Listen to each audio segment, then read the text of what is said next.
Well, my father was Hank Sauer, and he grew up in Pittsburgh and was signed by the Yankees at 18 out of high school. They had a first baseman named Lou Gehrig, so he wasn't really going to go anywhere in the Yankee organization, so they sold his contract to Cincinnati, and then he broke into the big leagues with Cincinnati. When my father was playing, they didn't have the big salaries that they have today. They did okay, but my father had to work in the off season the first 3 or 4 years he was in the big leagues because he didn't make enough money to live the whole year. And then after the war, he went back down to the minor leagues again, then came back up with Cincinnati. Broke their single season home run record his first full season with the Reds, and then they traded him to the Chicago Cubs. And he's with the Cubs for, I think, 7 years, won the Most Valuable Player Award in 1952. Then I think in 1955, they traded him to the St. Louis Cardinals. He was there for 1 year, and then he went to the New York Giants. Was the comeback player of the year, I believe, in 1957. The Giants moved out here in 58, and that's when we resettled in Northern California.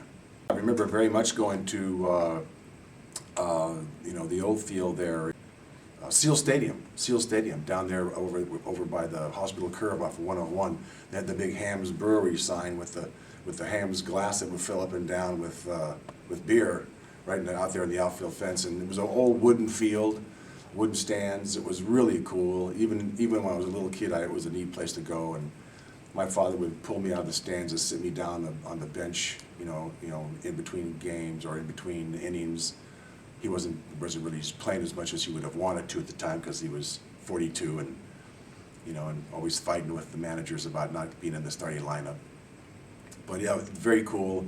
And then when they moved to Candlestick Park, I remember my father talking about the field when it was built. How he thought that the pitchers would love it because it was so windy and it would be hard to hit balls out of the ballpark, and he was right. It was very windy.